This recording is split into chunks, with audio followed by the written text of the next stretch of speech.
Bapak ya, Ibu fokus di sini, barangkali sudah puluhan tahun ada yang keliru kita. Oke. Pertama, hadis riwayat Aisyah dulu. Rasulullah sallallahu alaihi wasallam ketika beliau hendak mandi janabah, itu yang dilakukan adalah menuangkan air dulu, membasuh kedua tangannya. Oke. Jadi dua tangannya dulu dibasuh. Kemudian setelah itu, ini gambaran umumnya, beliau berwudu seperti wudunya untuk salat.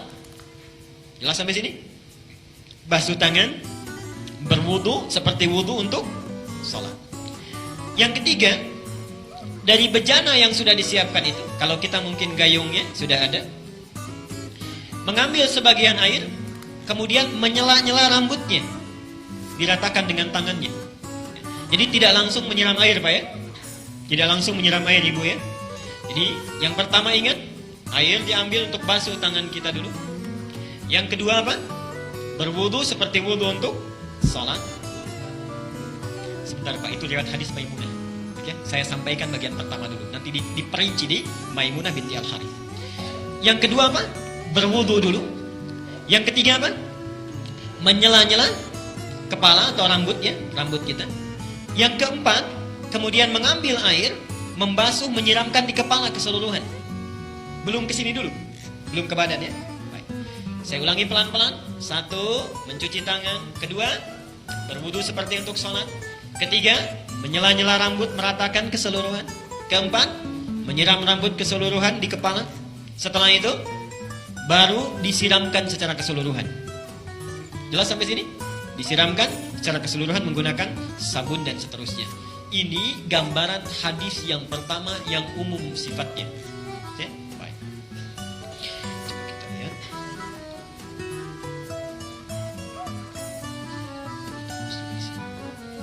Sekarang kita lihat bagian yang kedua. Ini riwayat siapa tadi? Aisyah radhiyallahu anha.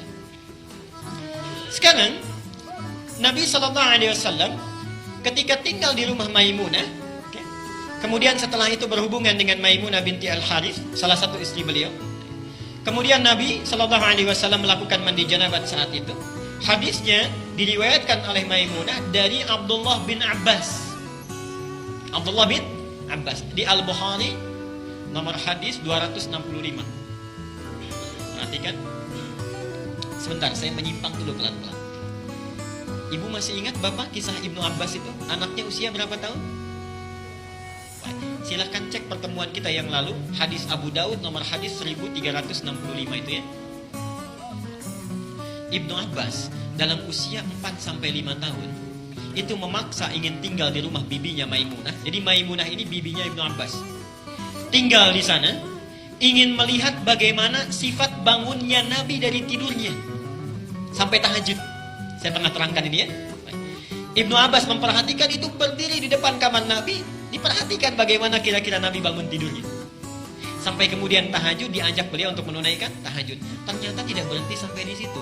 Kelak kemudian hari, Ibnu Abbas ini karena sungkan bertanya kepada Aisyah kan, kalau Maimunah itu bibinya, bertanya kepada Maimunah bagaimana caranya Nabi SAW bermandi janabah.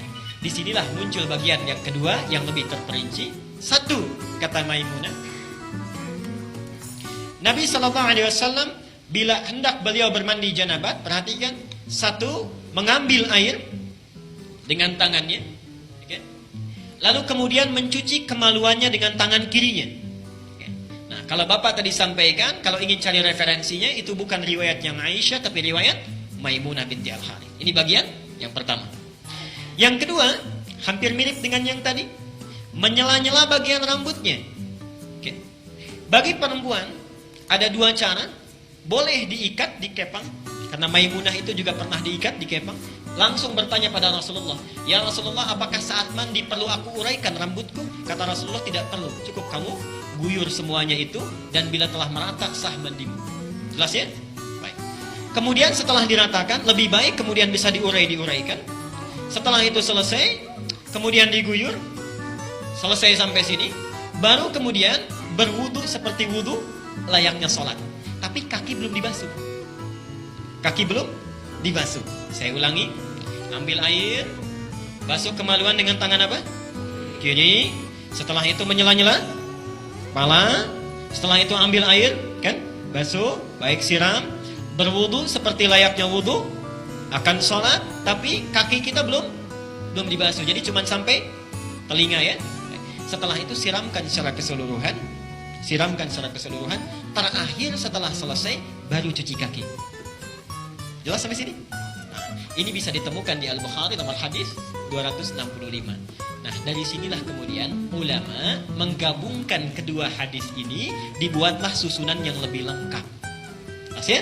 Baik, jadi dari yang pertama kalau kita gabungkan dua hadis ini, pertama mengambil air, cuci tangan dulu, riwayat Aisyah ini.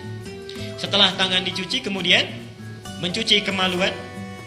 Setelah itu selesai, ada yang terlewat tadi. Kalau di zaman Nabi, setelah mencuci kemaluan, dibasuh dengan air, lalu Nabi menepuk-tepukan ke tanah atau ke tembok.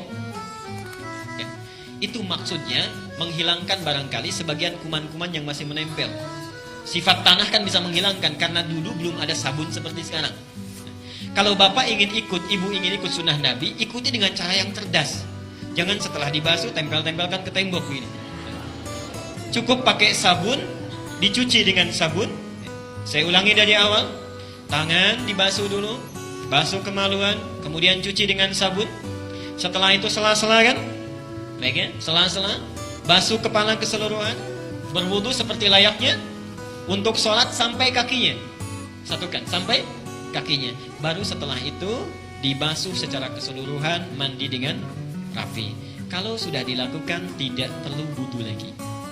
Ya, tidak perlu wudu lagi. Ada sahabat bertanya, ya Rasulullah, apakah saya perlu setelah mandi janabat itu berwudu kembali? Kata Nabi, harus seperti mandi apa lagi untuk membersihkan?